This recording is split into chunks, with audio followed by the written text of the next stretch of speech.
11시 아파트 단지 주차장. 한 남자가 바닥에 쓰러진 여러 명의 건달들 사이에 조용히 서 있었습니다. 그의 옷차림은 평범한 경비원 유니폼이었지만 그 눈빛만큼은 차갑게 빛나고 있었습니다. 쓰러진 건달 중 한 명이 떨리는 목소리로 중얼거렸습니다. 당신, 대체 누구야? 남자는 대답하지 않았습니다.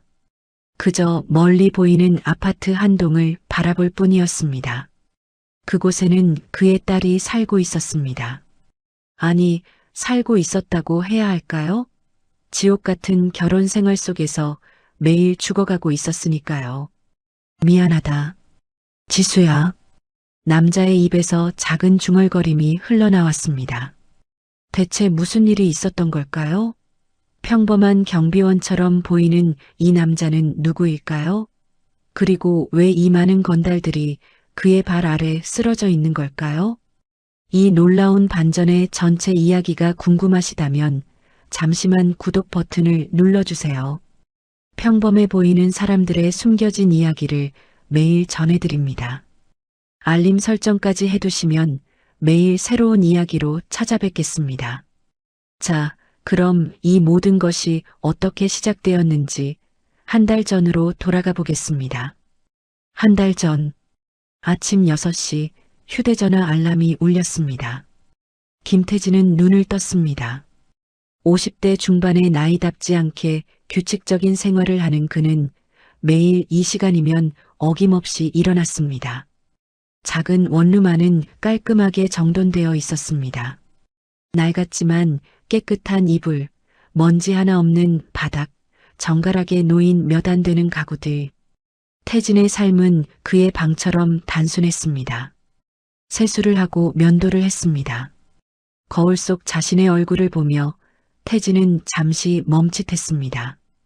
흰머리가 또 늘었습니다. 세월은 누구에게나 공평했습니다. 경비원 유니폼을 입었습니다. 남색 상의에 검은색 바지, 그리고 가슴팍에 달린 작은 명찰, 김태진 경비원이라고 적혀 있었습니다. 간단히 식사를 마치고 집을 나섰습니다. 그가 사는 곳에서 일하는 아파트까지는 걸어서 10분 거리였습니다. 새벽 공기는 상쾌했습니다. 아직 해가 뜨기 전이라 거리는 조용했습니다. 가끔 조깅하는 사람들이 지나갔고 신문 배달하는 오토바이 소리가 들렸습니다. 태진은 천천히 걸으며 생각에 잠겼습니다. 오늘도 평범한 하루가 될 것입니다. 아파트 주민들을 맞이하고 택배를 정리하고 쓰레기 분리수거를 확인하고 단지 내부를 순찰하는 것. 그것이 그의 일상이었습니다. 아파트 단지에 도착했습니다. 푸른빛 아파트라는 이름의 이곳은 15년 된 중형 아파트 단지였습니다. 총 500세대가 살고 있었고 태진은 이곳에서 5년째 경비원으로 일하고 있었습니다. 경비실 문을 열었습니다. 작은 공간이었지만 태진에게는 익숙한 곳이었습니다.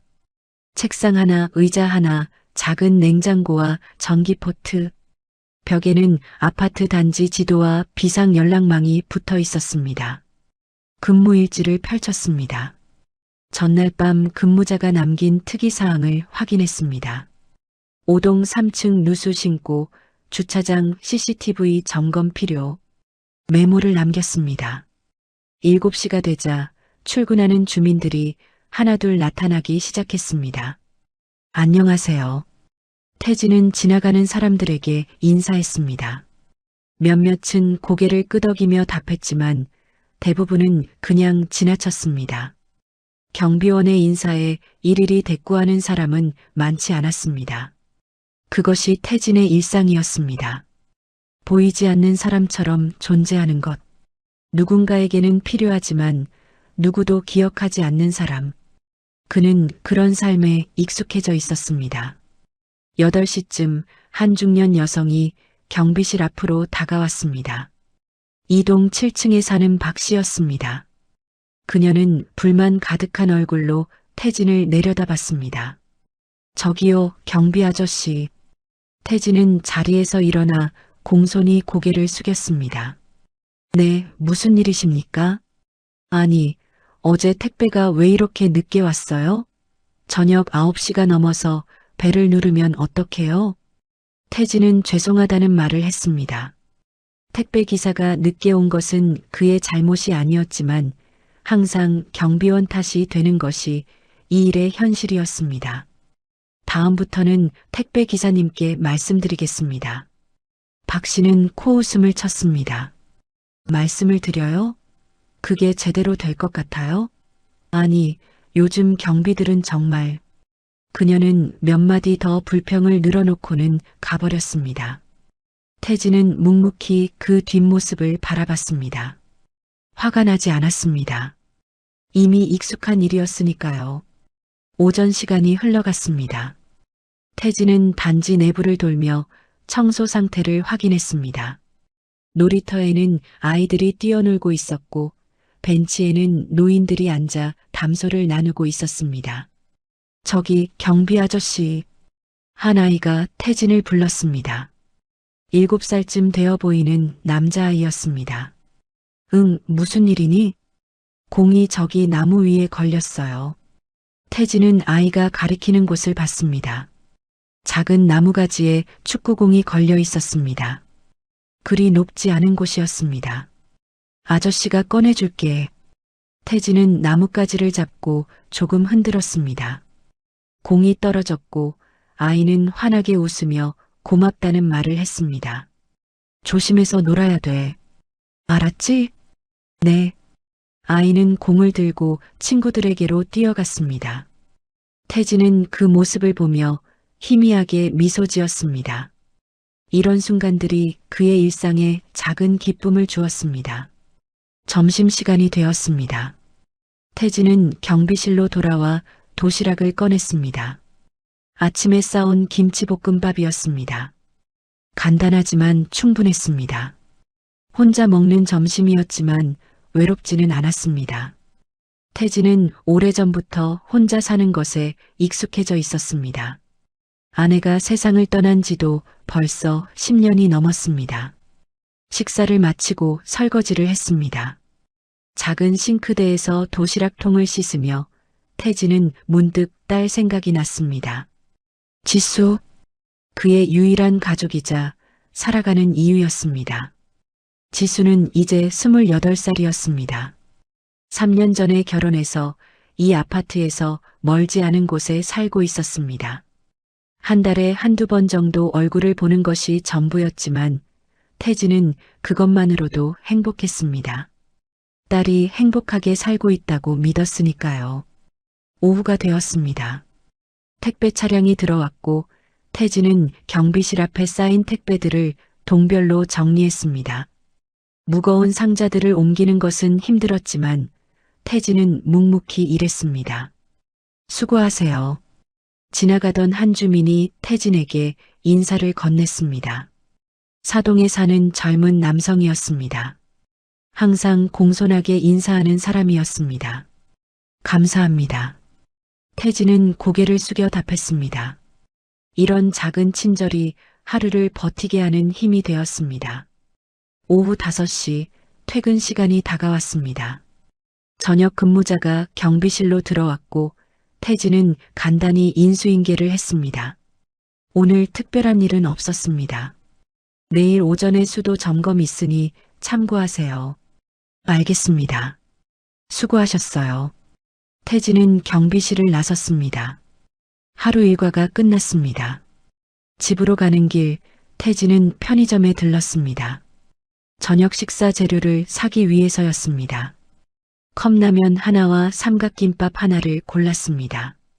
계산대에서 돈을 내며 태진은 문득 휴대전화를 확인했습니다.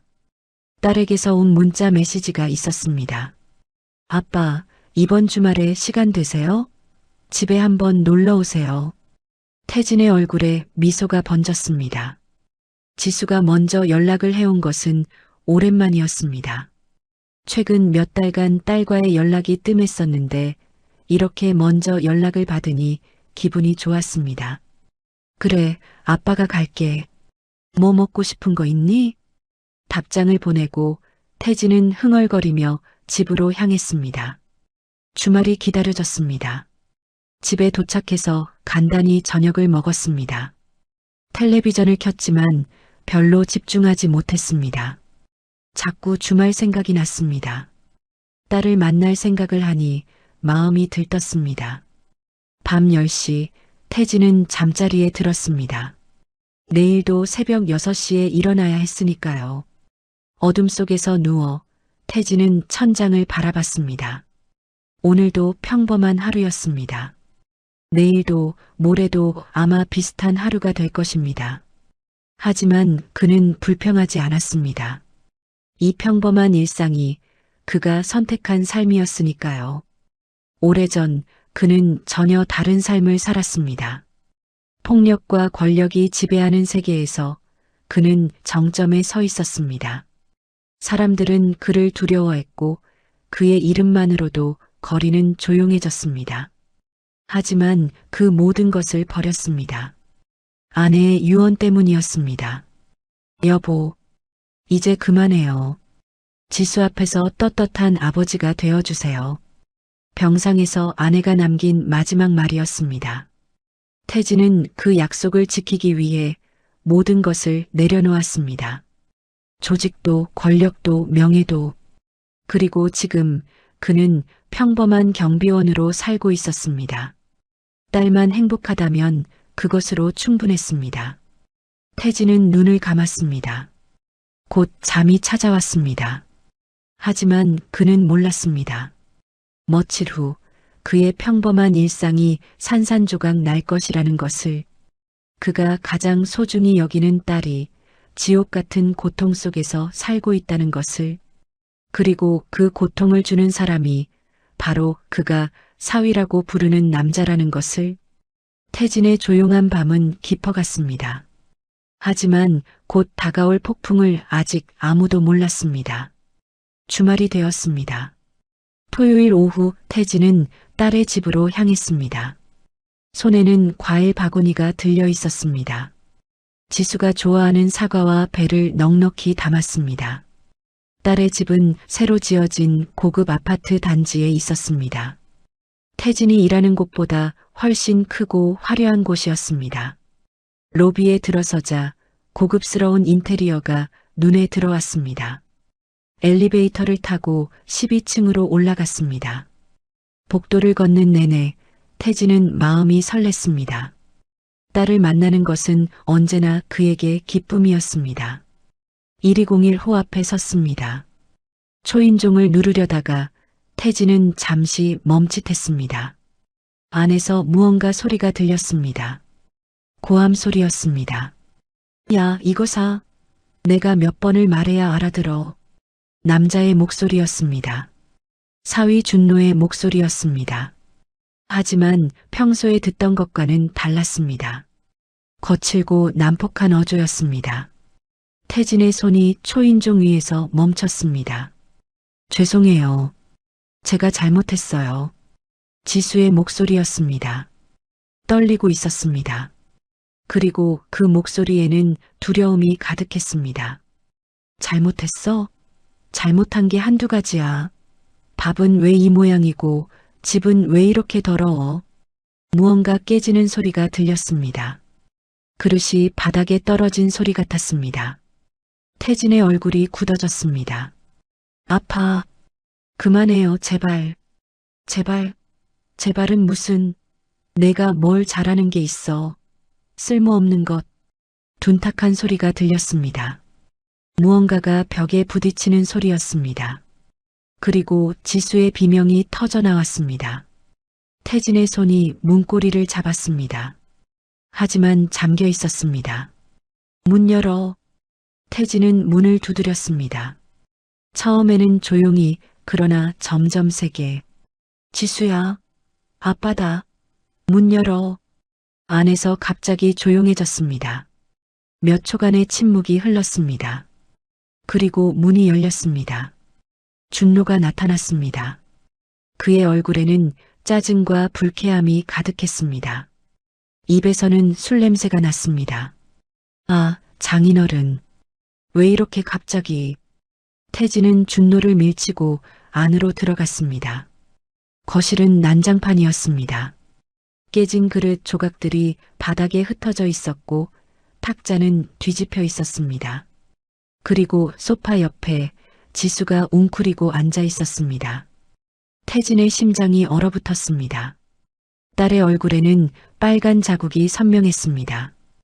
뺨이 부어올라 있었고 입술은 터져 있었습니다. 팔에도 멍 자국이 여러 개 보였습니다.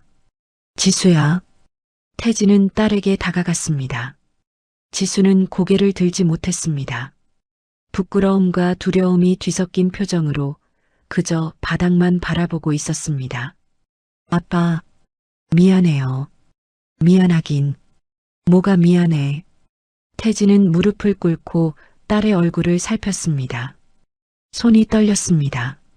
분노 때문이 아니었습니다. 두려움 때문이었습니다. 얼마나 오래 이런 일이 있었던 걸까? 얼마나 많이 아팠을까? 그리고 왜 아빠에게 말하지 않았을까? 장인어른, 이게 무슨... 준노가 뒤에서 말을 걸었습니다. 태진은 천천히 고개를 돌렸습니다. 준노는 멈칫했습니다. 태진의 눈빛이 달라져 있었습니다. 평소의 온화한 모습은 온데간데 없었습니다. 그 눈은 차갑고 날카로웠습니다. 하지만 준노는 금방 태도를 바꿨습니다. 술에 취한 그는 오히려 더 건방져졌습니다. 아니, 이게 부부 싸움이잖아요. 장인어른이 왜 이러세요? 부부 싸움? 태진의 목소리는 낮았습니다. 그래요. 지수가 잘못해서 제가 좀 혼낸 거예요.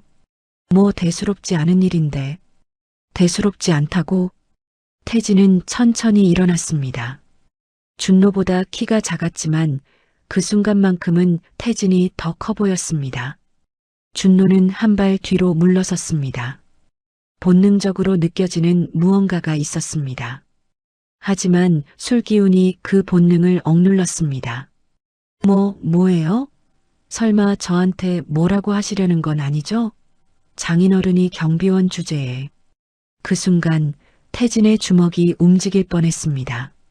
하지만 멈췄습니다. 아내의 목소리가 들리는 것 같았습니다. 여보, 이제 그만해요. 지수 앞에서 떳떳한 아버지가 되어주세요. 태진은 깊게 숨을 들이마셨습니다. 주먹을 펴고 다시 딸에게로 돌아섰습니다. 지수야, 짐 싸. 아빠 집에 가자. 아빠, 괜찮아. 아빠가 있으니까. 준노가 웃음을 터뜨렸습니다. 뭐, 짐을 싸? 하하.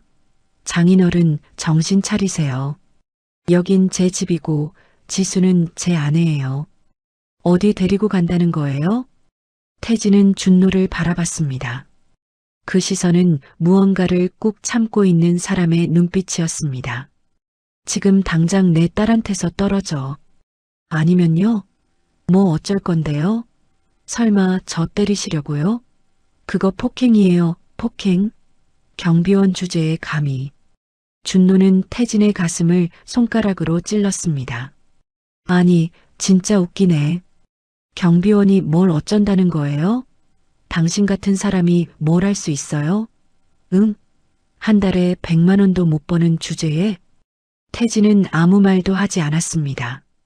다만 그의 턱 근육이 실룩거렸습니다. 준노는 계속 말을 이었습니다.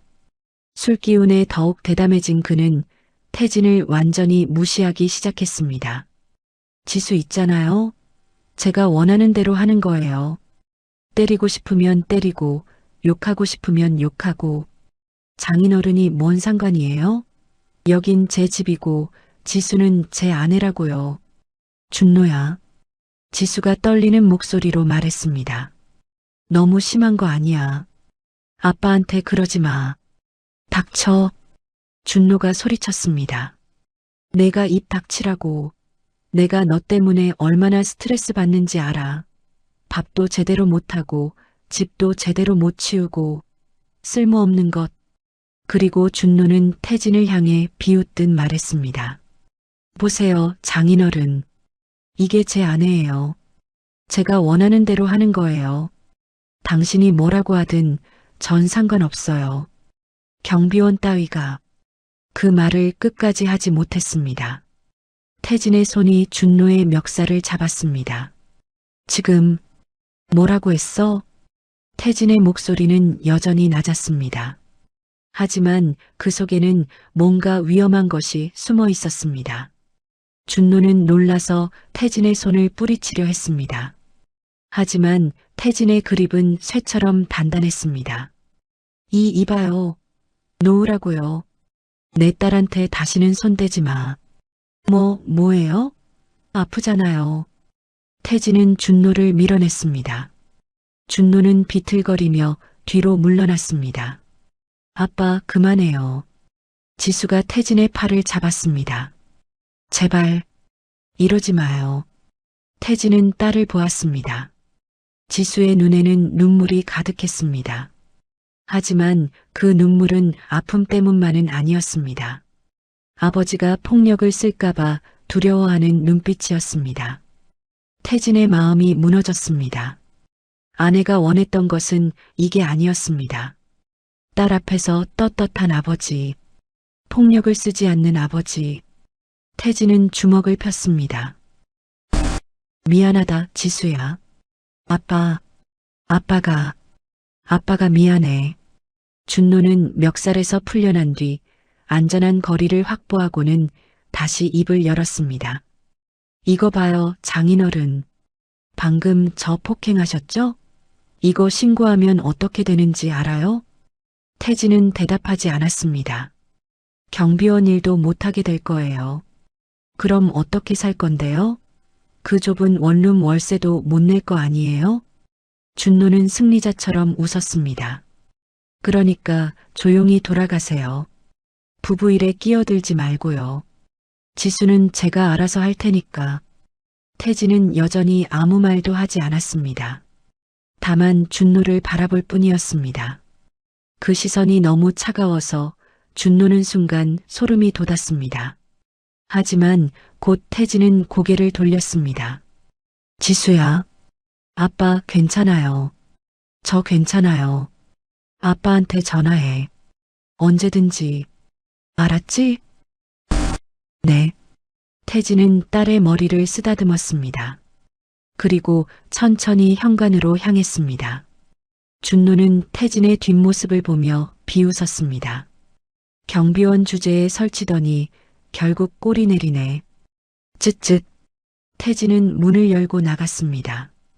복도로 나온 태진은 잠시 그 자리에 멈춰 섰습니다. 손이 떨리고 있었습니다. 온몸이 떨리고 있었습니다. 분노 때문이었습니다. 오랜만에 느끼는 감정이었습니다. 10년 넘게 억눌러왔던 감정이었습니다. 하지만 더 큰 감정은 죄책감이었습니다. 딸이 저렇게 아파하고 있는데 자신은 몰랐습니다. 행복하게 살고 있다고 믿었습니다. 아버지로서 실격이었습니다. 태진은 주먹을 쥐었습니다. 너무 세게 쥐어서 손톱이 손바닥에 파고들었습니다. 엘리베이터를 타고 내려가는 동안 태진의 머릿속은 복잡했습니다. 어떻게 해야 할까? 어떻게 딸을 구할 수 있을까? 하지만 한 가지는 확실했습니다. 이대로 놔둘 수는 없다는 것. 아파트를 나서서 태진은 벤치에 앉았습니다. 한참을 그렇게 앉아 있었습니다. 해가 지고 있었습니다. 태진은 휴대전화를 꺼냈습니다. 오래된 연락처를 찾았습니다. 10년 넘게 연락하지 않았던 번호였습니다. 강민수, 옛 부하였습니다. 백호파 시절 그를 형님이라 부르며 따르던 사람이었습니다. 태진은 잠시 망설였습니다. 이 전화를 하는 순간 평범한 삶은 끝날지도 모릅니다. 다시는 돌아올 수 없는 길일지도 모릅니다. 하지만 딸의 얼굴이 떠올랐습니다. 멍든 얼굴, 부은 눈, 떨리는 목소리. 태진은 전화를 걸었습니다. 신호음이 울렸습니다. 한 번, 두 번, 세 번. 그리고 전화가 연결되었습니다. 여보세요? 낯설지만 동시에 익숙한 목소리였습니다. 태진은 잠시 침묵했습니다. 민수야, 나다. 전화 저편에서 침묵이 흘렀습니다. 길고 긴 침묵이었습니다. 그리고 떨리는 목소리가 들려왔습니다. 형? 님? 백호 형님이십니까? 그래. 오랜만이다. 형님. 정말 형님이십니까? 어떻게? 민수야. 태진의 목소리는 차분했습니다. 나 좀 도와줄 수 있겠니? 형님, 무슨 말씀이든 하십시오. 목숨이라도 바치겠습니다. 목숨까지는 아니고. 태진은 잠시 말을 멈췄습니다. 한 놈에 대해 알아봐줘. 이름은 박준노. 30대 초반. 사업가 행세하는데 뒤가 있는 것 같아. 알겠습니다, 형님. 최대한 빨리 알아보겠습니다. 고맙다. 형님, 그런데 무슨 일이십니까? 태진은 대답하지 않았습니다. 다만 조용히 말했습니다. 내일 만나자. 장소는 내가 문자 보낼게. 알겠습니다, 형님. 전화를 끊었습니다. 태진은 휴대전화를 내려다봤습니다. 이제 시작이었습니다. 준노는 몰랐습니다. 자신이 건드린 사람이 누구인지, 자신이 때린 여자의 아버지가 어떤 사람이었는지, 그리고 앞으로 어떤 일이 벌어질지. 태진은 벤치에서 일어났습니다. 어둠이 깔린 거리를 걸으며 그는 중얼거렸습니다. 미안하다, 여보. 약속을 지키지 못할 것 같아. 밤하늘에는 별이 없었습니다. 다가올 폭풍을 예고하듯 다음 날 오후 태진은 작은 식당에서 강민수를 만났습니다. 10년 만의 재회였습니다. 민수는 예전과 달라져 있었습니다. 40대 중반이 된 그는 머리에 흰머리가 섞여 있었고 얼굴에는 세월의 흔적이 역력했습니다. 하지만 태진을 보는 그의 눈빛만큼은 예전 그대로였습니다. 존경과 충성이 가득한 눈빛이었습니다. 형님. 민수는 태진을 보자마자 고개를 깊이 숙였습니다. 오랜만이다, 민수야. 앉아. 두 사람은 구석 자리에 마주 앉았습니다. 민수는 가방에서 서류 봉투를 꺼냈습니다. 형님이 말씀하신 박준노에 대해 알아봤습니다. 고맙다. 그런데 형님. 민수는 조심스럽게 물었습니다. 이자가 형님과 무슨 관계입니까? 내 사위다. 민수의 얼굴이 굳어졌습니다. 사위? 라고요? 그래. 내 딸과 결혼했어. 그럼 지수 아가씨가. 민수는 말을 잇지 못했습니다. 태진의 표정에서 뭔가 심상치 않은 것을 느꼈기 때문입니다. 민수야, 내가 왜 조직을 떠났는지 기억하지? 네. 형수님께서 돌아가시고. 응. 그때 아내가 마지막으로 한 말이 있어. 지수 앞에서 떳떳한 아버지가 되어달라고. 태진은 잠시 말을 멈췄습니다. 그래서 나는 모든 걸 버렸어. 조직도 명예도 권력도. 그냥 평범한 아빠로 살고 싶었어. 형님. 근데 태진의 목소리가 낮아졌습니다.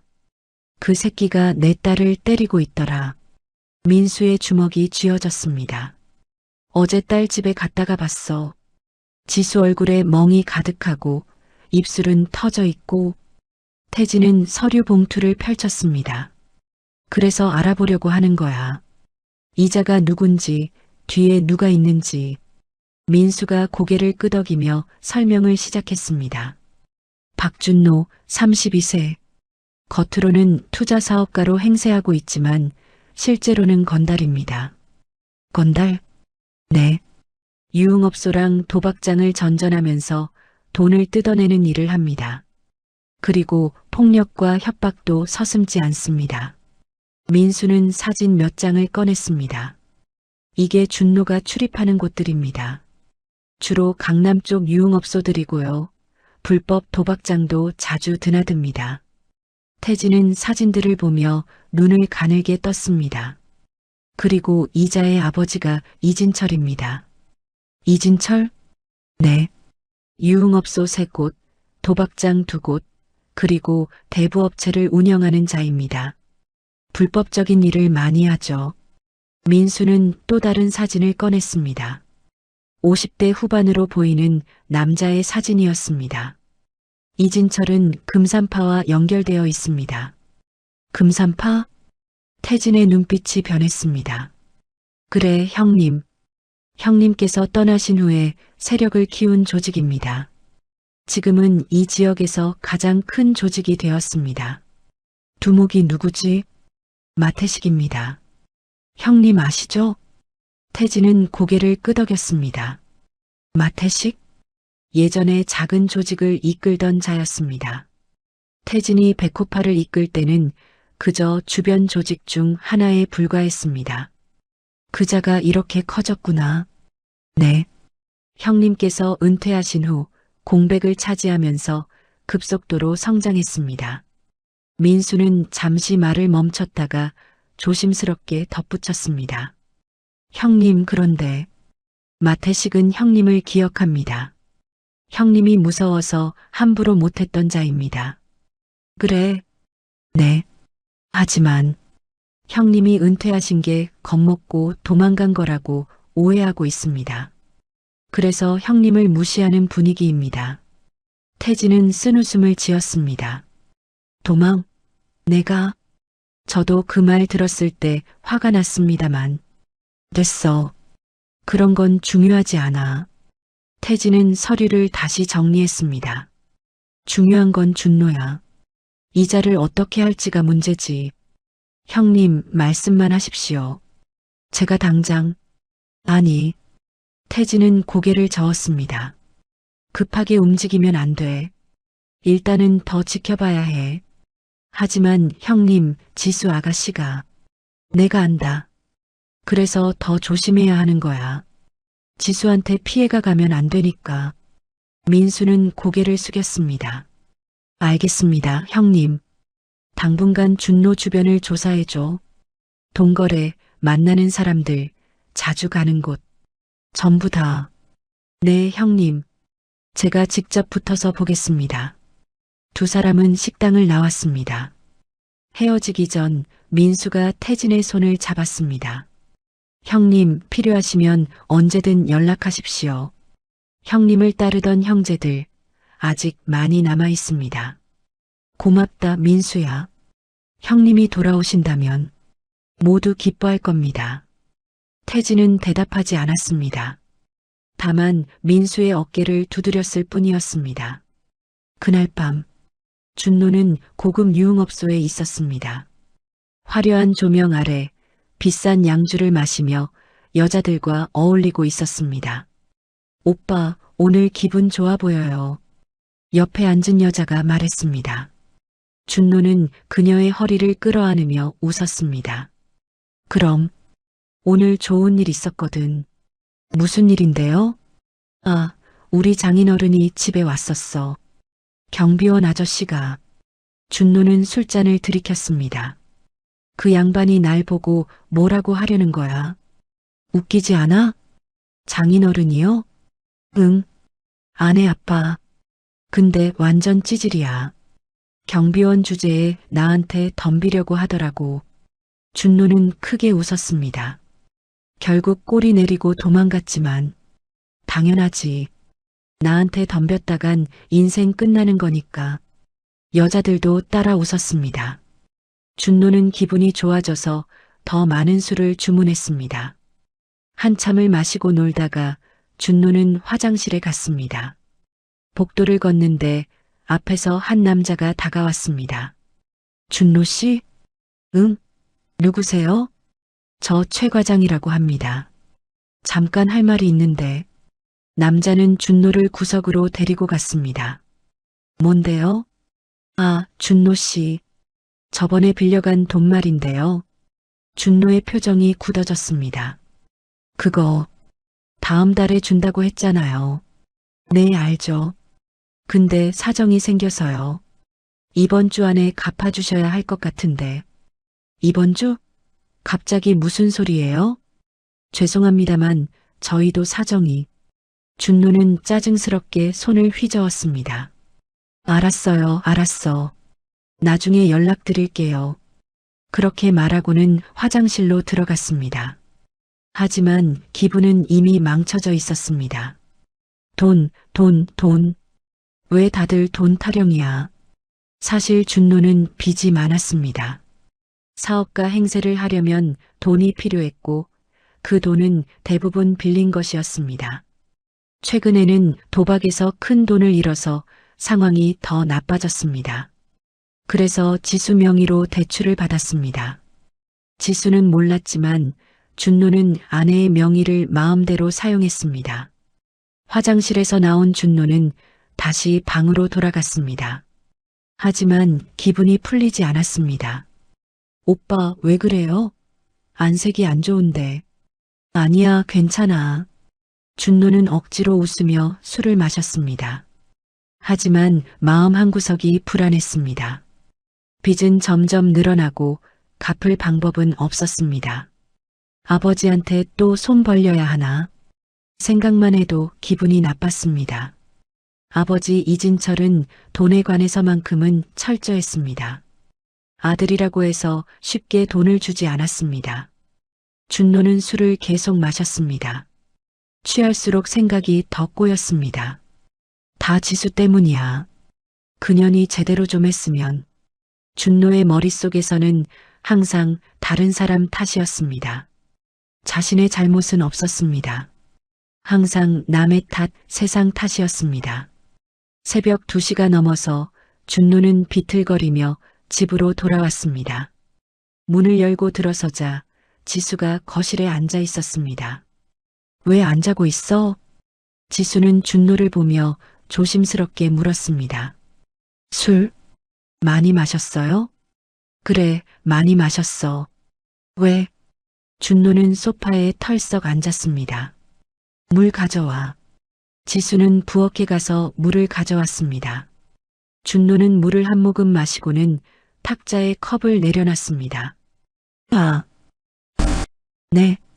너희 아버지 왜 우리 집에 온 거야? 지수는 대답하지 못했습니다. 내가 물어봤잖아. 왜 왔냐고. 그냥 오랜만에 보고 싶으셔서. 보고 싶어서? 웃기네. 준노는 비웃었습니다.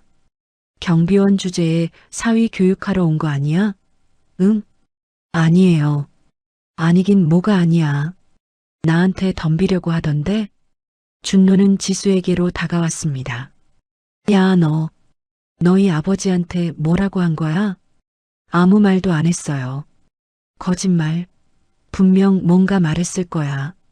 준노의 목소리가 커졌습니다. 저한테 맞는다고 말했지? 그렇지? 아니에요, 정말. 정말은 무슨... 준노는 지수의 팔을 거칠게 잡았습니다. 아파요. 아파? 이게 아픈 거야? 준노는 더 세게 잡았습니다. 지수는 고통으로 얼굴을 찌푸렸습니다. 제발, 그만해요. 내가 그만하면 너는 뭘 해? 응? 너는 뭘 제대로 하는 게 있어? 준노는 지수를 밀쳤습니다. 지수는 비틀거리며 소파에 부딪혔습니다. 밥도 제대로 못 만들고 집도 제대로 못 치우고 쓸모없는 것. 죄송해요. 죄송하면 다야? 죄송하다고 말만 하면 끝이야? 준노는 탁자 위에 잔을 집어 던졌습니다. 잔은 벽에 부딪혀 산산조각 났습니다. 너 때문에 내 인생이 이 모양이야. 너 같은 년을 왜 결혼했는지 모르겠어. 지수는 눈물을 흘리며 고개를 숙였습니다. 준노는 지수를 내려다보며 비웃었습니다. 울기는 울면 뭐가 달라져? 응? 그리고 다시 소파에 앉았습니다. 내일 아침 일찍 밥 해놔. 알았어? 네. 그리고 너희 아버지한테 연락하지 마. 다시 우리 집에 오면 그때는 가만 안 둬. 지수는 아무 말도 하지 못했습니다. 준노는 침실로 들어가 버렸습니다. 거실에 혼자 남겨진 지수는 소파에 앉아 눈물을 흘렸습니다.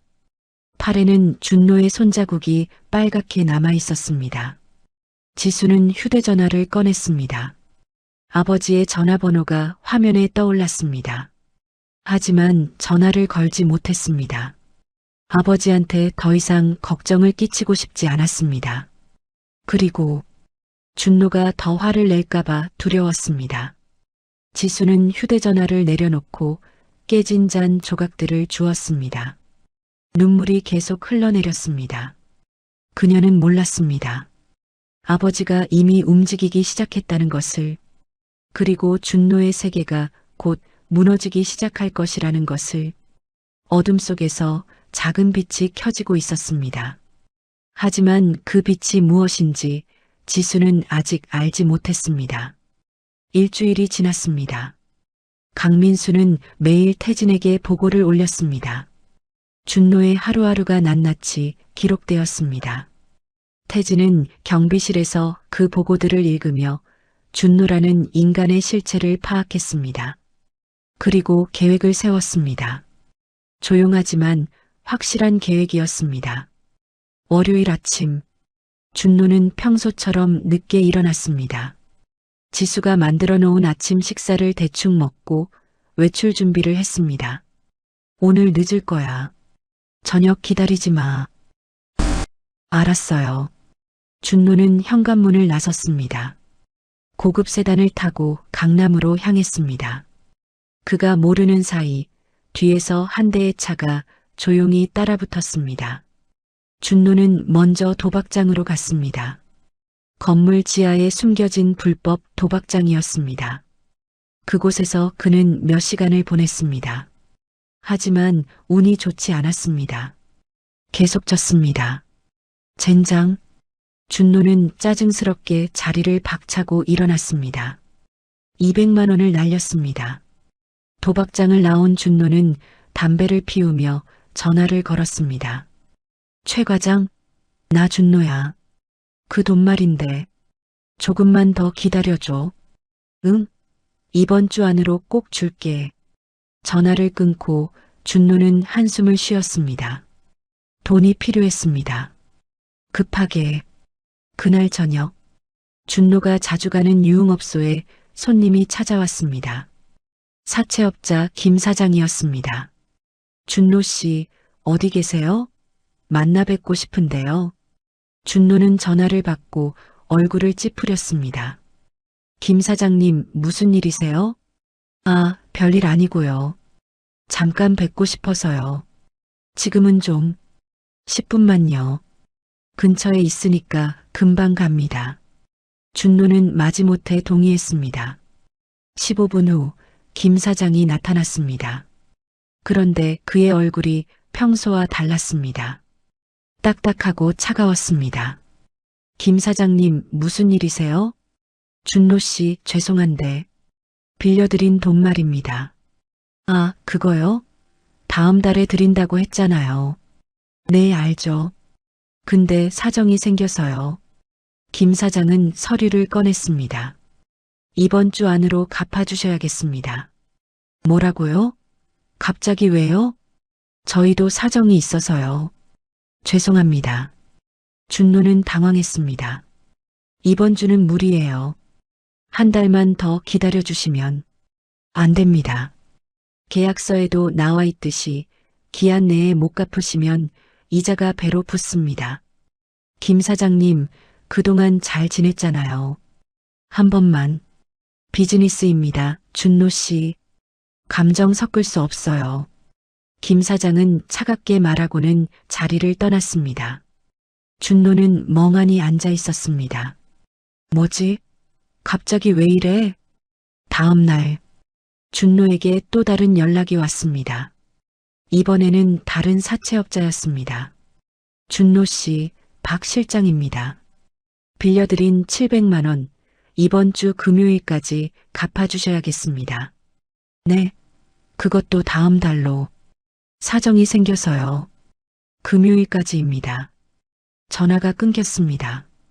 준노는 식은땀이 났습니다. 대체 무슨 일이지? 같은 시각, 민수는 조용한 카페에서 한 남자와 마주 앉아 있었습니다. 그래서 김 사장, 내 부탁 들어줄 거지? 물론입니다. 민수 형님. 형님 부탁이라면 뭐든지요. 고맙네. 박준노한테 빌려준 돈 당장 받아내. 알겠습니다. 근데 이유를 물어봐도 될까요? 민수는 웃었습니다. 그냥 그자가 마음에 안 드는 사람이라고만 해두지.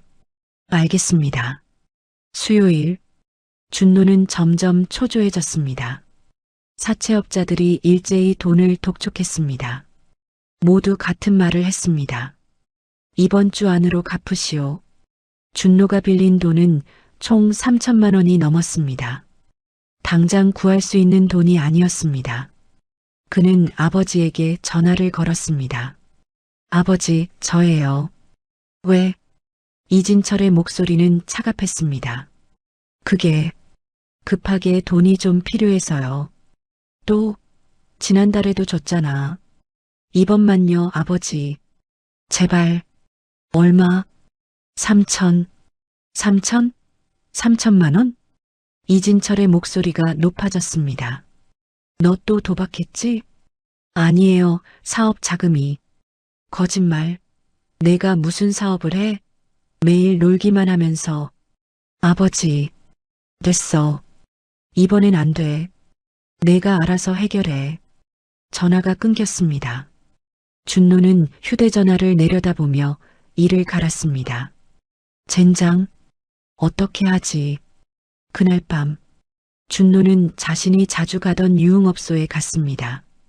심란한 마음을 달래기 위해서였습니다. 하지만 문 앞에서 막혔습니다. 죄송합니다, 손님. 오늘은 출입이 안 됩니다. 뭐? 왜? 사장님 지시입니다. 야, 나 박준노야. 여기 단골이라고. 죄송합니다. 준노는 황당했습니다. 이해할 수 없었습니다. 다른 업소로 갔습니다. 하지만 거기서도 같은 말을 들었습니다. 출입 금지입니다. 대체 왜? 사장님 지시입니다. 준노는 거리를 헤맸습니다. 세 군데 업소를 더 가봤지만 결과는 같았습니다. 모든 곳에서 그를 거부했습니다. 무슨 일이 벌어지고 있는 거야? 같은 시각, 민수는 유흥업소 사장들과 만나고 있었습니다. 형님, 박준노 그 자식 출입 금지시켰습니다. 잘했어. 근데 이유를 물어봐도 될까요? 그자가 뭘 잘못했길래? 민수는 담배를 피우며 말했습니다. 그냥 우리 형님이 싫어하는 인간이야. 그걸로 충분하지? 알겠습니다, 형님. 목요일, 준노는 점점 더 궁지에 몰렸습니다. 사채 독촉은 계속되었고 갈 곳은 없었고 돈은 없었습니다.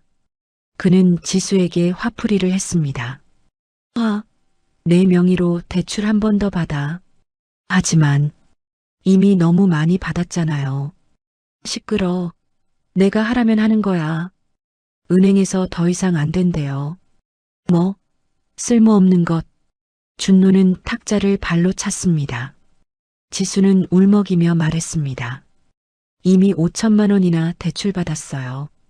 더 이상은 정말. 5천만 원? 그게 다 어디 갔는데?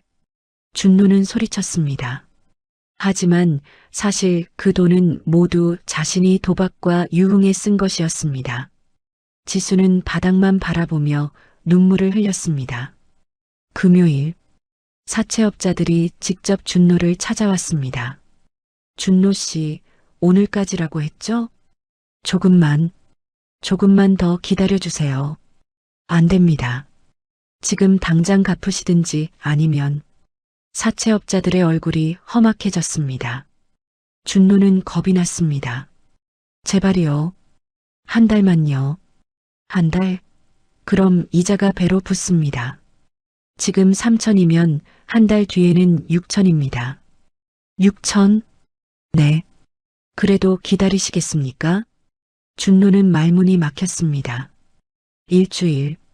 일주일만 주세요. 제가 돈을 마련해 볼게요. 사채업자들은 서로 눈빛을 교환했습니다. 좋습니다. 일주일. 하지만 그때까지 못 갚으시면. 알았어요, 알았어. 사채업자들이 떠나고 준노는 주저앉았습니다. 대체 왜 이렇게 되는 거야? 그날 밤, 준노는 술에 취해 집으로 돌아왔습니다. 지수가 문을 열어줬습니다. 당신, 비켜. 준노는 지수를 밀치고 들어왔습니다. 거실에서 그는 소파에 쓰러졌습니다. 다 내 탓이야. 내 탓? 그래. 내가 제대로 좀 했으면 이렇게 안 됐을 거야. 준노는 횡설수설했습니다. 내 아버지, 그 경비원 아저씨, 그 자식이 나한테 저주라도 건 거 아니야? 지수는 이해할 수 없었습니다. 무슨 소리예요? 아니야. 아무것도 아니야. 준노는 눈을 감았습니다. 곧 코를 골며 잠들었습니다. 지수는 남편을 내려다봤습니다. 뭔가 잘못되어 가고 있다는 것을 느낄 수 있었습니다. 하지만 그것이 무엇인지는 알 수 없었습니다. 같은 시각, 태진은 경비실에서 민수의 전화를 받았습니다. 형님, 첫 단계 완료했습니다. 고생했어, 민수야. 준노 그 자식, 완전히 쫓기고 있습니다. 사채 독촉에 출입 금지에. 그래, 잘했다. 다음 단계는 어떻게 하시겠습니까? 태진은 잠시 생각했습니다. 이진철을 건드려야지. 아버지 쪽을요? 그래. 준노만 무너뜨려서는 부족해. 그 뒤에 있는 자들도 함께 무너뜨려야 해. 알겠습니다, 형님. 준비하겠습니다. 전화를 끊고 태진은 창밖을 바라봤습니다. 밤하늘에 별이 반짝이고 있었습니다. 복수는 이제 시작일 뿐이었습니다. 준노는 아직 몰랐습니다. 자신의 세계가 무너지기 시작했다는 것을, 그리고 그 무너뜨리는 사람이 바로 자신이 무시했던 경비원이라는 것을. 태진은 조용히 미소 지었습니다. 차갑고 위험한 미소였습니다. 게임은 이제 막 시작되었습니다. 다음 주 월요일, 이진철은 자신의 사무실에 앉아 있었습니다. 고급스러운 가죽 의자, 넓은 책상, 벽에 걸린 비싼 그림들.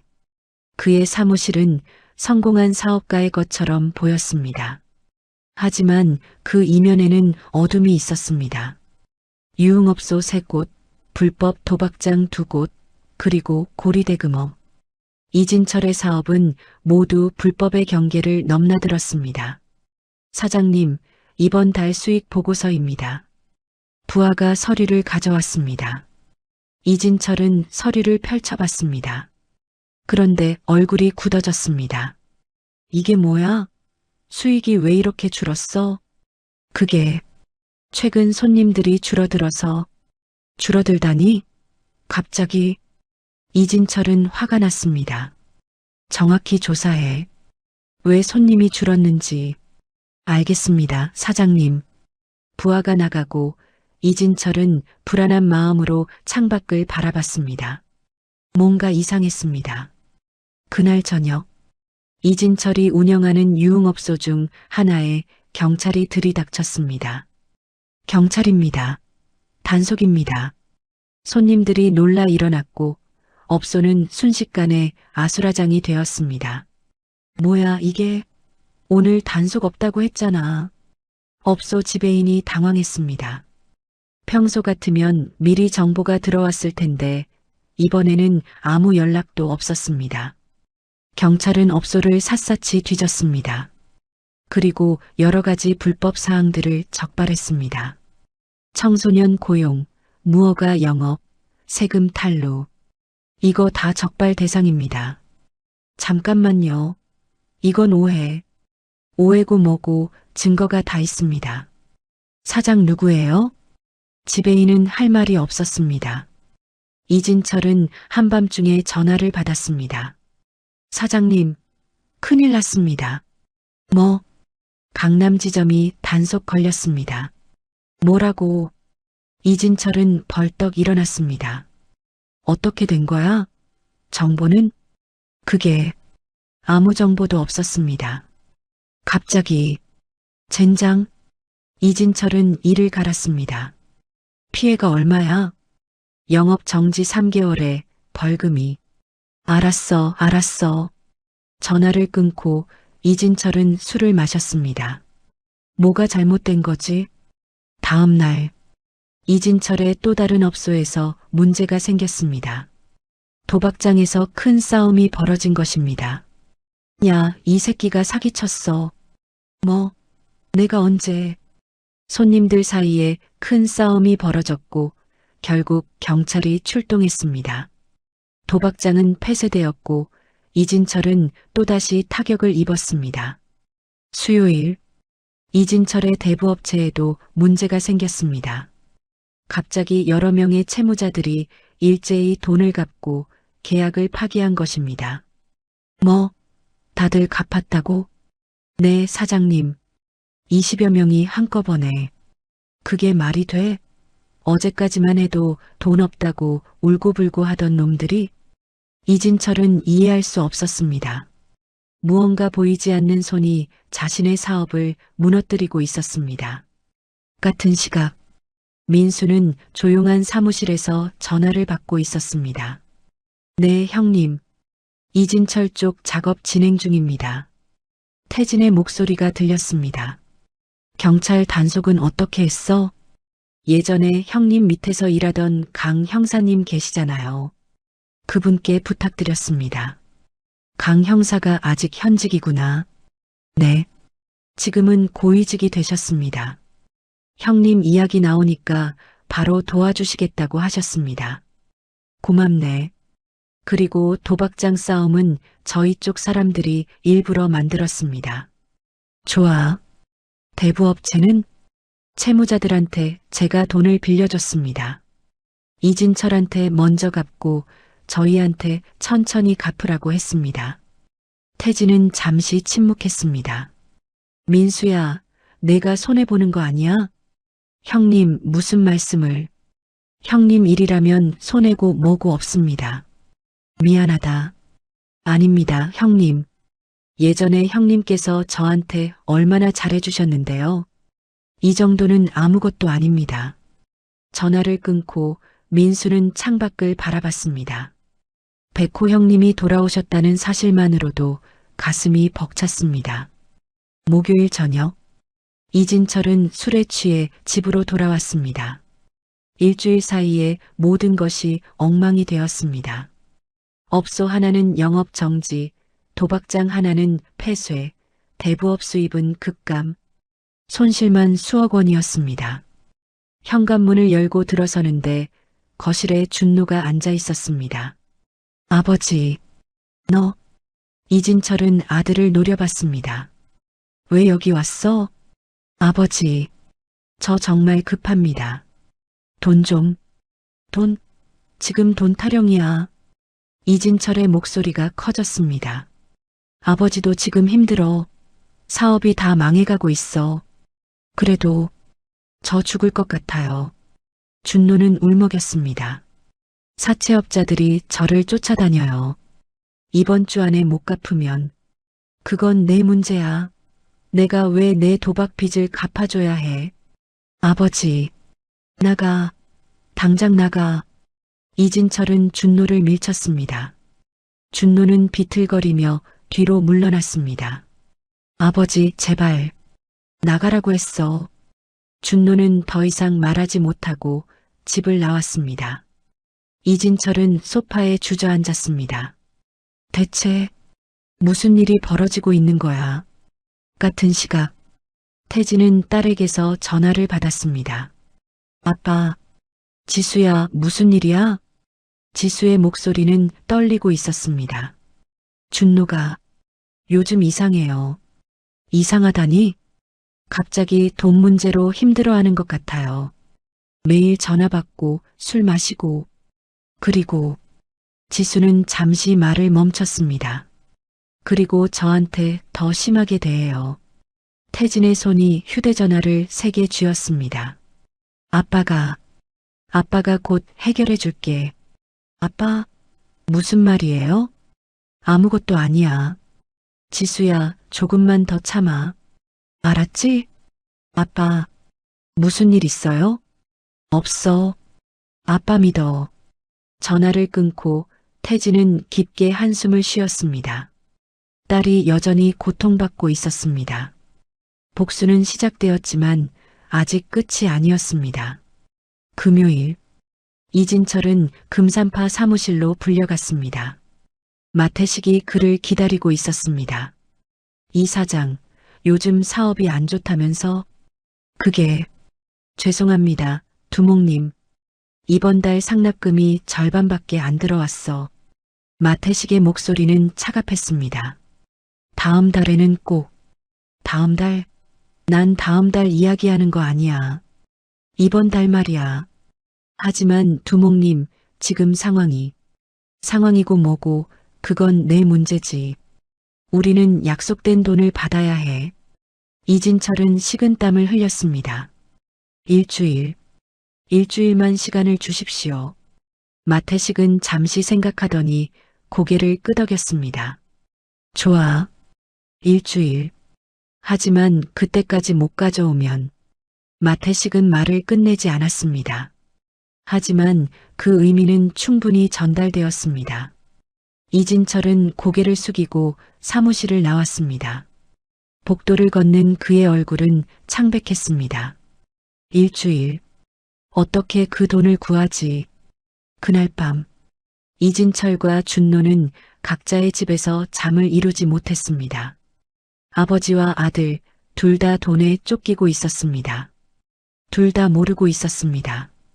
이 모든 것이 한 사람의 계획이라는 것을, 그리고 그 사람이 바로 자신들이 무시했던 경비원이라는 것을. 태진은 경비실에서 야간 근무를 서고 있었습니다. 창밖으로 보이는 아파트 단지는 조용했습니다. 민수에게서 문자가 왔습니다. 형님, 이진철과 준노 모두 궁지에 몰렸습니다. 다음 단계는 어떻게 하시겠습니까? 태진은 잠시 생각했습니다. 그리고 답장을 보냈습니다. 조금 더 기다려. 그들이 서로를 의심하게 만들어. 알겠습니다, 형님. 태진은 휴대전화를 내려놓고 다시 창밖을 바라봤습니다. 복수는 단순히 상대를 때려 눕히는 것이 아니었습니다. 상대가 스스로 무너지게 만드는 것. 그것이 진짜 복수였습니다. 그리고 태진은 그 방법을 누구보다 잘 알고 있었습니다. 밤은 깊어갔습니다. 하지만 태진의 게임은 이제 막 절정으로 향하고 있었습니다. 준노와 이진철, 그들은 곧 알게 될 것입니다. 자신들이 건드린 사람이 누구였는지, 그리고 그 대가가 얼마나 무서운지. 일주일이 지났습니다. 준노와 이진철은 각자의 방법으로 돈을 구하려 했지만 모두 실패했습니다. 사채업자들은 더 이상 기다려주지 않았고 금산파는 상납금을 독촉했습니다. 그리고 이상한 일들이 계속 일어났습니다. 월요일 오후, 이진철은 자신의 사무실에서 부하들을 불러 모았습니다. 최근에 우리 사업에 문제가 생긴 이유를 찾아냈어? 부하 중 한 명이 조심스럽게 말했습니다. 사장님, 이상한 소문이 돌고 있습니다. 소문? 네. 누군가가 우리를 의도적으로 방해하고 있다는. 이진철의 눈이 가늘어졌습니다. 누구지? 그게 확실하지 않습니다. 하지만 업계에서는 다들 수군거리고 있습니다. 제대로 조사해. 당장. 부하들이 나가고 이진철은 불안한 마음으로 창밖을 바라봤습니다.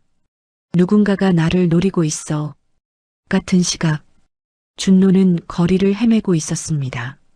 사채업자들을 피해 다니느라 집에도 제대로 가지 못했습니다. 휴대전화가 울렸습니다. 모르는 번호였습니다. 여보세요? 준노 씨, 김 사장입니다. 준노의 얼굴이 창백해졌습니다. 김 사장님, 오늘까지라고 했죠? 이제 시간 다 됐습니다. 조금만. 조금만 더. 안 됩니다. 오늘 저녁 6시까지 강남역 3번 출구. 돈 가져오세요. 하지만 안 오시면 준노 씨 가족들한테 찾아가겠습니다. 아내분 계시죠? 준노는 식은땀을 흘렸습니다. 알겠습니다. 전화가 끊겼습니다. 준노는 주저앉고 싶었습니다. 하지만 갈 곳이 없었습니다. 집에 가면 지수가 있었고 아버지에게 가면 쫓겨날 것이었습니다. 어떡하지? 어떻게? 그날 저녁 준노는 강남역에 나타나지 못했습니다. 돈이 없었으니까요. 사채업자들은 약속대로 움직였습니다. 그들은 준노의 집으로 찾아갔습니다. 초인종이 울렸습니다. 지수가 문을 열었습니다. 누구세요? 박준노 씨 아내분이시죠? 네. 그런데 남편분이 저희한테 빚이 있습니다. 3,500만 원. 지수의 얼굴이 하얗게 질렸습니다. 3,500? 네. 오늘까지 갚기로 했는데 연락이 안 되네요. 저는 몰랐어요. 모르셨든 아셨든 빚은 빚입니다. 남편분 연락처 아시면 알려주세요. 지수는 떨리는 손으로 휴대전화를 꺼냈습니다. 하지만 준노는 전화를 받지 않았습니다. 연락이 안 돼요. 그럼 어쩔 수 없죠. 우리도 돈을 받아야 하니까요. 사채업자들은 집안을 둘러봤습니다. 이 집 아내분 명의죠? 이거라도 담보로. 안 돼요. 지수가 소리쳤습니다. 제발 남편한테 다시 연락해 볼게요. 사채업자들은 서로 눈빛을 교환했습니다. 좋습니다. 이틀 안에 연락 주세요. 그때까지 남편분 못 찾으시면. 그들은 명함을 남기고 떠났습니다. 문이 닫히고 지수는 그 자리에 주저앉았습니다. 눈물이 흘러내렸습니다. 3,500만 원. 어떻게 이런 일이. 그날 밤 지수는 아버지에게 전화를 걸었습니다. 아빠, 지수야, 무슨 일이야? 태진의 목소리는 차분했지만 걱정이 묻어났습니다. 아빠, 저 어떡해요? 지수는 울면서 모든 것을 말했습니다.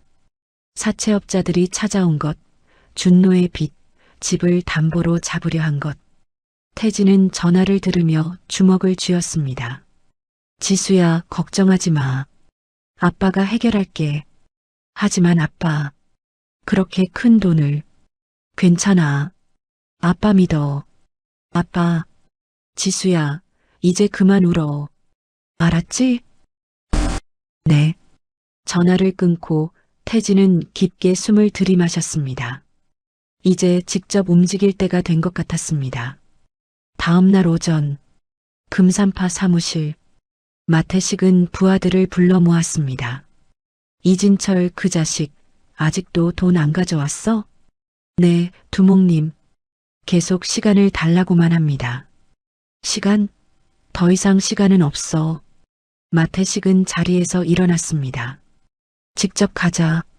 이진철한테. 알겠습니다, 두목님. 오후, 이진철의 사무실에 금산파 조직원 5명이 들이닥쳤습니다. 이게 무슨... 이 사장, 두목님께서 기다리고 계십니다. 지금은 좀... 지금 당장입니다. 이진철은 선택의 여지가 없었습니다.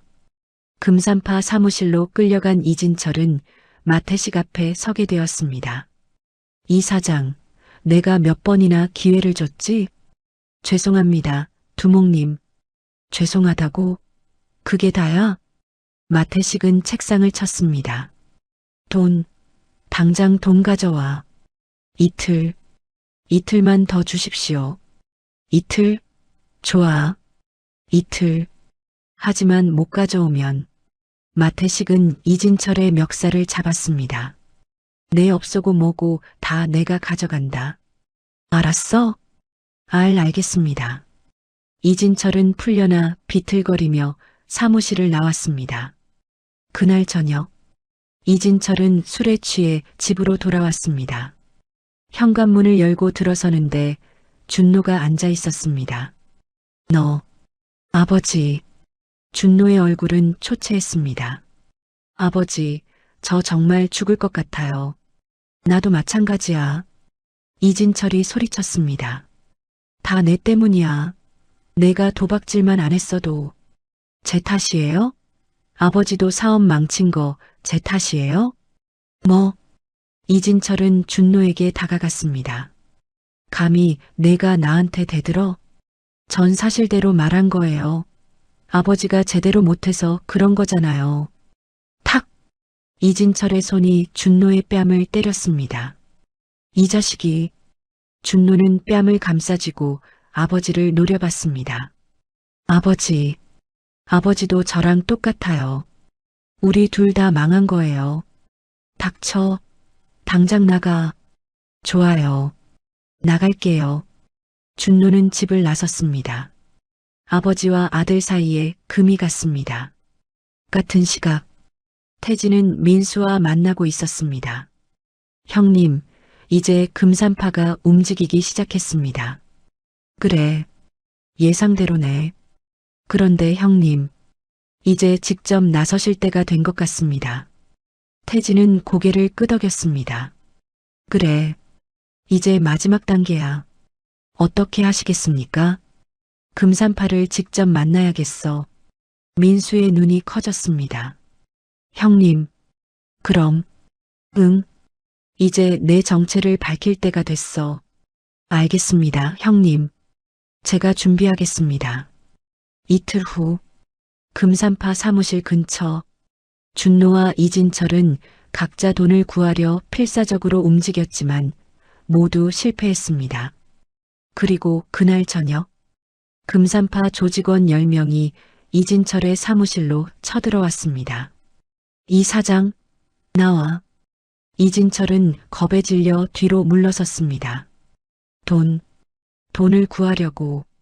됐어. 두목님 명령이야. 당장 따라와. 조직원들이 이진철을 끌고 가려는 순간, 잠깐, 낮고 차분한 목소리가 들렸습니다. 모두가 돌아봤습니다. 사무실 문 앞에 한 남자가 서 있었습니다. 50대 중반, 평범한 옷차림의 남자. 이진철은 그 남자를 보고 눈을 크게 떴습니다. 당신은. 그 남자는 바로 태진이었습니다. 금산파 조직원들이 태진을 노려봤습니다. 누구야 너? 태진은 대답하지 않고 천천히 안으로 들어왔습니다. 이 일에서 손 떼. 뭐? 이 자식이. 한 조직원이 태진에게 다가갔습니다. 그리고 그의 멱살을 잡으려 했습니다. 순간 태진의 손이 움직였습니다. 번개처럼 빠른 움직임이었습니다. 조직원은 자신이 어떻게 된 건지도 모르고 바닥에 쓰러졌습니다. 다른 조직원들이 놀라 뒤로 물러섰습니다. 이 자식? 그들이 일제히 달려들었습니다. 하지만 태진은 침착했습니다. 1명, 2명, 3명. 조직원들이 차례로 쓰러졌습니다. 태진의 움직임은 정확하고 빨랐습니다. 마치 오랜 훈련을 받은 사람처럼. 아니, 그보다 더. 마치 수많은 싸움을 겪어온 사람처럼. 10여 초 만에 10명의 조직원이 모두 바닥에 쓰러졌습니다. 이진철은 믿을 수 없다는 표정으로 태진을 바라봤습니다. 당신, 대체. 태진은 쓰러진 조직원 중 1명을 일으켜 세웠습니다. 마태식한테 전해. 백호가 만나고 싶다고. 백호? 조직원의 얼굴이 창백해졌습니다. 백호라고 했어? 알아들었지? 네. 조직원은 비틀거리며 사무실을 빠져나갔습니다. 태진은 이진철을 보았습니다. 당신은 이제 금산파 걱정은 안 해도 돼. 당신, 대체 누구십니까? 태진은 대답하지 않고 밖으로 나갔습니다. 그날 밤, 금산파 사무실, 마태식은 부하의 보고를 듣고 있었습니다. 백호라고요? 네, 두목님. 그자가 그렇게 말했습니다. 마태식의 얼굴이 굳어졌습니다. 설마 그 백호? 두목님 혹시? 마태식은 자리에서 일어났습니다. 당장 확인해. 그자가 누군지. 부하들이 황급히 움직였습니다. 마태식은 창밖을 바라보며 중얼거렸습니다. 백호. 설마 그 백호가 돌아온 건가? 그의 손이 떨리고 있었습니다. 두려움 때문이었습니다. 폭풍이 다가오고 있었습니다. 그리고 그 폭풍의 중심에는 백호가 있었습니다. 다음 날 오전, 금산파 사무실은 긴장감으로 가득했습니다. 마태식은 밤새 잠을 이루지 못했습니다. 부하들이 가져온 정보를 보고 또 봤습니다. 두목님 확인했습니다. 그자가 정말 백호입니다. 김태진, 백호. 마태식은 오래된 사진을 내려다봤습니다. 15년 전 찍힌 사진이었습니다. 젊은 태진의 모습이 보였습니다. 그자가 왜 지금 나타난 거야? 그게 박준노가 그자의 사위라고 합니다. 뭐? 마태식의 얼굴이 일그러졌습니다. 준노 그 자식이 백호의 딸을 때렸다는 소문도 있습니다. 미친 자식. 마태식는 책상을 쳤습니다. 이진철은 어디 있어? 도망쳤습니다. 어제부터 연락이 안 됩니다. 젠장. 마태식는 잠시 생각하다가 부하들에게 말했습니다. 백호한테 연락해. 내가 직접 만나겠다고. 네, 두목님. 같은 시각, 준노는 모텔방에 숨어 있었습니다. 사채업자들을 피해, 금산파를 피해, 이제는 아버지마저 등을 돌린 상황이었습니다. 휴대전화에는 수십 통의 부재중 전화가 쌓여 있었습니다. 지수에게서도 전화가 왔지만 준노는 받지 않았습니다. 다 끝났어. 다 끝난 거야. 준노는 술병을 입에 댔습니다. 그때 문을 두드리는 소리가 들렸습니다. 누구세요? 준노 씨, 저 민수라고 합니다. 잠깐 얘기 좀 하시죠. 준노는 문을 열지 않았습니다. 누구세요? 전 아무도 모릅니다. 장인어른께서 보내셨습니다. 장인? 준노는 멈칫했습니다. 경비원 아저씨가요? 네. 문 여세요. 해칠 생각 없습니다. 준노는 조심스럽게 문을 열었습니다. 민수가 들어왔습니다. 그리고 준노를 보더니 코웃음을 쳤습니다. 이게 사람 꼴이야? 당신, 누구세요? 나, 그냥 심부름꾼이지. 형님 말씀 전하러 왔어. 형님? 내장인어른. 김태진. 아니, 백호님. 준노는 이해하지 못했습니다. 백호? 그게 뭔데요? 민수는 웃었습니다. 너 정말 모르는구나. 내가 누구를 건드렸는지. 무슨 소리예요? 김태진. 내장인어른. 15년 전까지 이 지역을 지배했던 백호파의 두목이야. 준노의 얼굴이 하얗게 질렸습니다. 두목? 그래. 지금 내가 쫓기고 있는 금산파? 그때는 백호 형님 밑에서 벌벌 떨던 조직이었어. 말도 안 돼. 말도 안 되긴. 내가 그런 사람의 딸을 때렸다는 게 말이야. 민수는 준노에게 다가갔습니다. 형님께서 말씀하셨어. 너한테 선택권을 주겠다고. 선택권? 아나. 경찰서 가서 지수 아가씨한테 한 모든 짓을 자백하고 감옥 가든지. 민수는 잠시 멈췄습니다. 둘. 지금 여기서 형님한테 직접 벌을 받든지. 준노는 떨기 시작했습니다. 저는 어느 쪽을 선택할래? 준노는 대답하지 못했습니다. 그날 오후 마태식은 조직원들을 데리고 한 창고로 향했습니다. 태진이 지정한 장소였습니다. 창고 안은 텅 비어 있었습니다. 그리고 중앙에 한 남자가 서 있었습니다. 태진이었습니다. 마태식은 태진을 보자마자 긴장했습니다. 15년 전의 기억이 떠올랐습니다. 백호. 이 지역을 지배했던 전설. 오랜만입니다, 백호님. 마태식은 공손하게 인사했습니다. 태진은 고개를 끄덕였습니다. 오랜만이군, 태식아. 백호님께서 왜 다시 나타나신 겁니까? 내 딸 때문이야.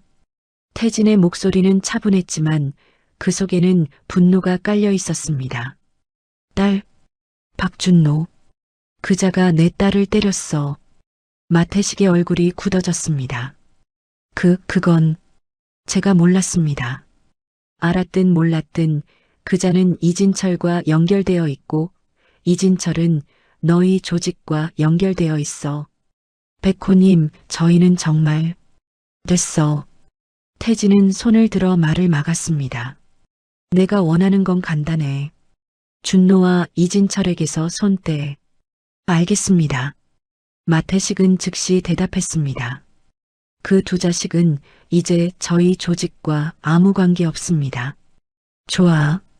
태진은 창고를 나가려다가 멈춰 섰습니다. 그리고 태식아. 네, 백호님. 내가 은퇴한 건 겁먹어서가 아니야. 딸을 위해서였어. 마태식은 고개를 숙였습니다. 죄송합니다, 백호님. 제가 오해했습니다. 그 오해 때문에 내가 설쳤다는 건 알고 있어. 하지만 이번만 봐주지. 감사합니다, 백호님. 태진은 더 이상 말하지 않고 창고를 나갔습니다. 마태식은 그 뒷모습을 보며 식은땀을 흘렸습니다. 두목님, 정말 백호님이셨습니다. 부하가 떨리는 목소리로 말했습니다. 그래, 전설이 돌아왔어.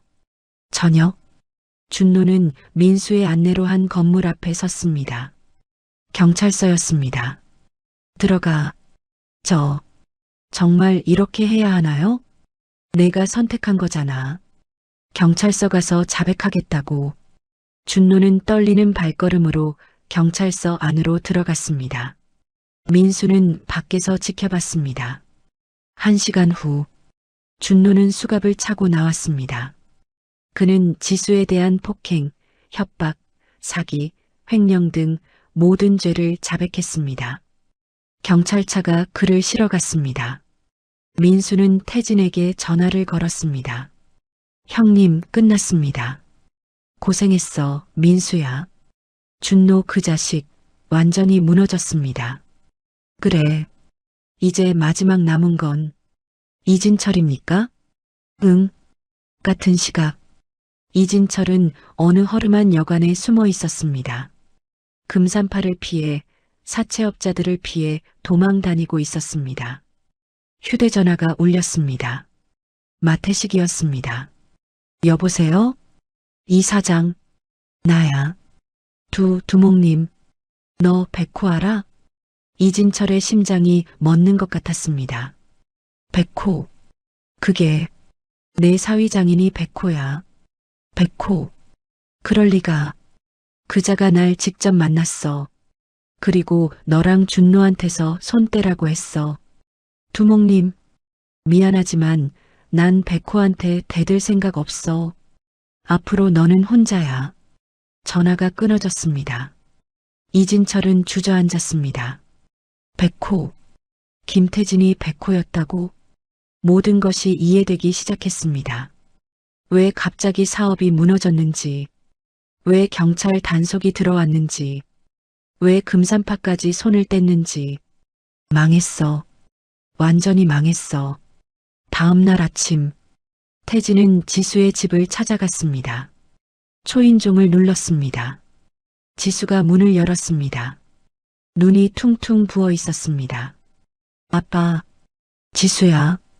태진은 딸을 꼭 안았습니다. 이제 괜찮아. 다 끝났어. 아빠, 준노가 잡혔다는 연락 받았어요. 그래, 이제 너는 안전해. 지수는 아버지 품에서 울었습니다. 아빠, 고마워요. 미안하다, 지수야.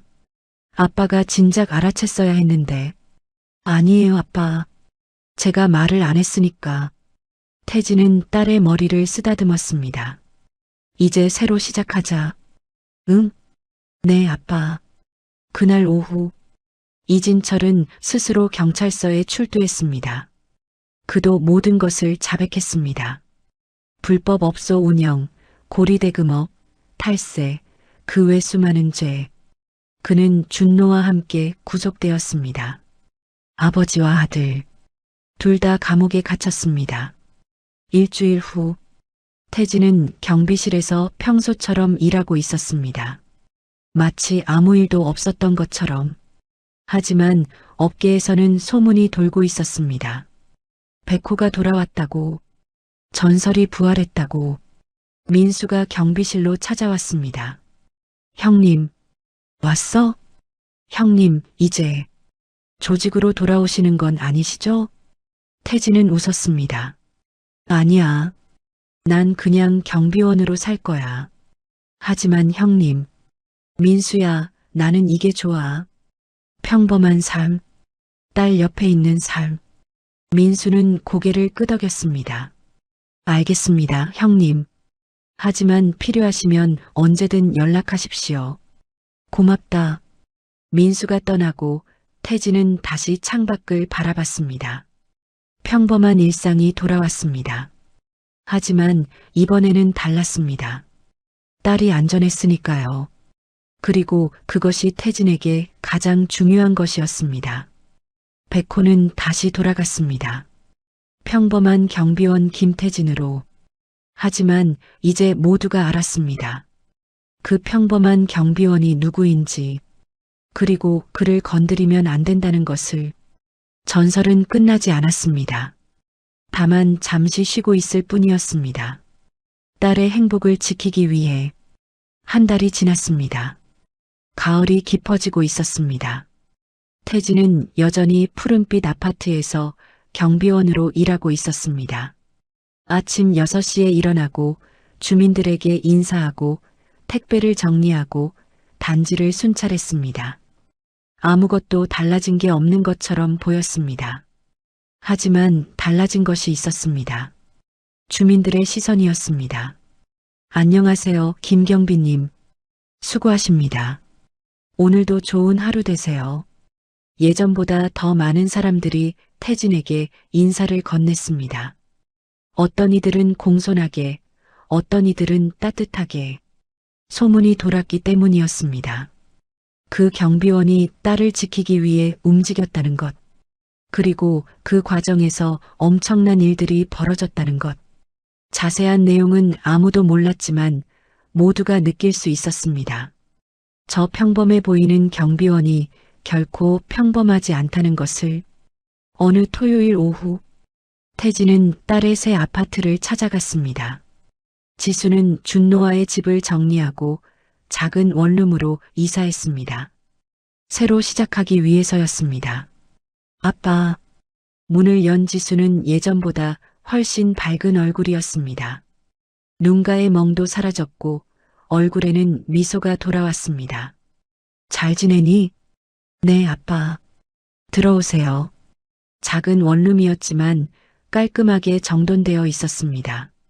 작은 식탁, 깨끗한 주방, 창가에 놓인 화분. 여기가 훨씬 좋아요, 아빠. 그래. 네. 작지만 제 공간이니까요. 그리고 무엇보다 지수는 아버지를 보며 웃었습니다. 안전하니까요. 태진은 딸의 머리를 쓰다듬었습니다. 미안하다, 지수야. 아빠가 진작. 아빠, 그만해요. 지수는 아버지의 손을 잡았습니다. 아빠 잘못 아니에요. 제가 말을 안 했으니까요. 그래도, 아빠. 지수는 진지한 얼굴로 아버지를 바라봤습니다. 아빠가 저를 지켜주셨잖아요. 그걸로 충분해요. 태진은 아무 말하지 못했습니다. 다만 딸을 꼭 안아줄 뿐이었습니다. 두 사람은 함께 저녁을 먹었습니다. 지수가 직접 만든 김치찌개와 밥이었습니다. 맛있다. 정말요? 응. 내가 만든 거니까. 지수는 수줍게 웃었습니다. 식사를 하며 두 사람은 이런저런 이야기를 나눴습니다. 지수의 새로운 직장 이야기, 태진의 아파트 단지 이야기, 평범한 대화였습니다. 하지만 그 평범함이 소중했습니다. 식사를 마치고 설거지를 하면서 지수가 물었습니다. 아빠, 한 가지 물어봐도 돼요? 그래.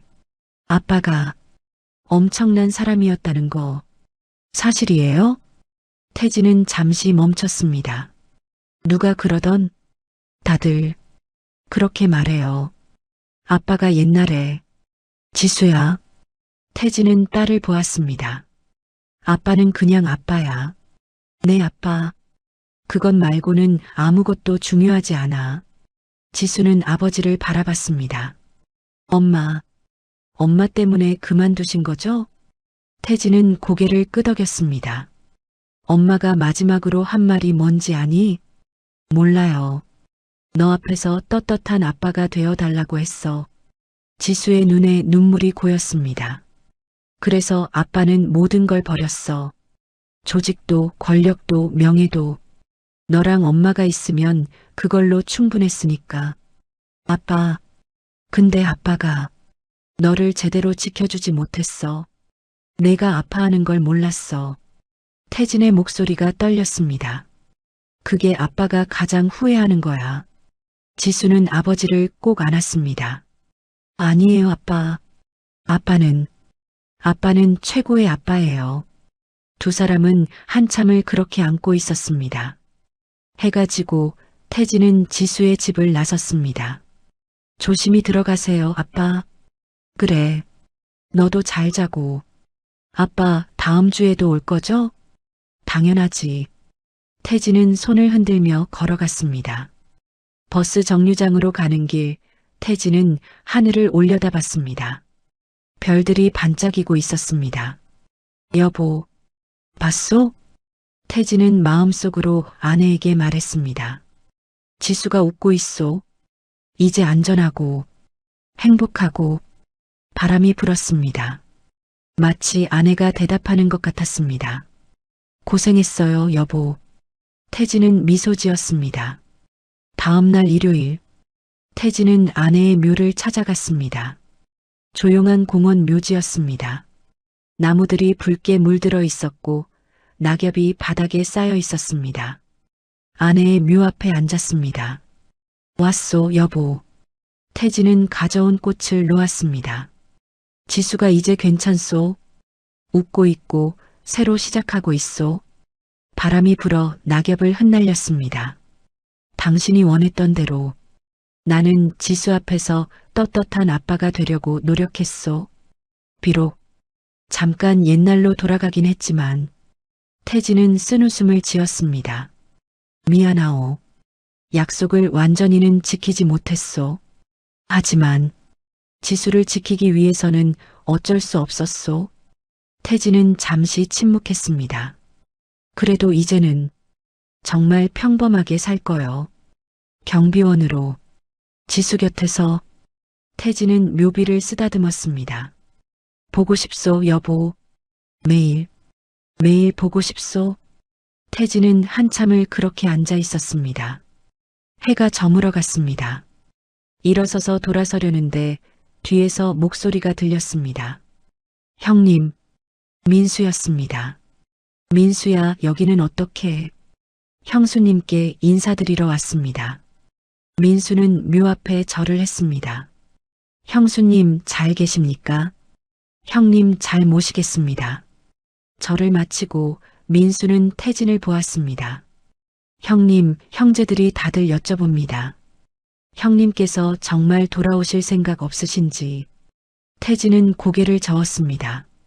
없어. 나는 이제 그냥 아빠로 살 거야.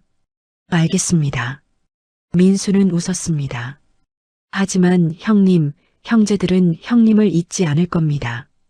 저도 마찬가지고요. 고맙다, 민수야. 필요하시면 언제든 연락하십시오. 그럴 일은 없을 거야.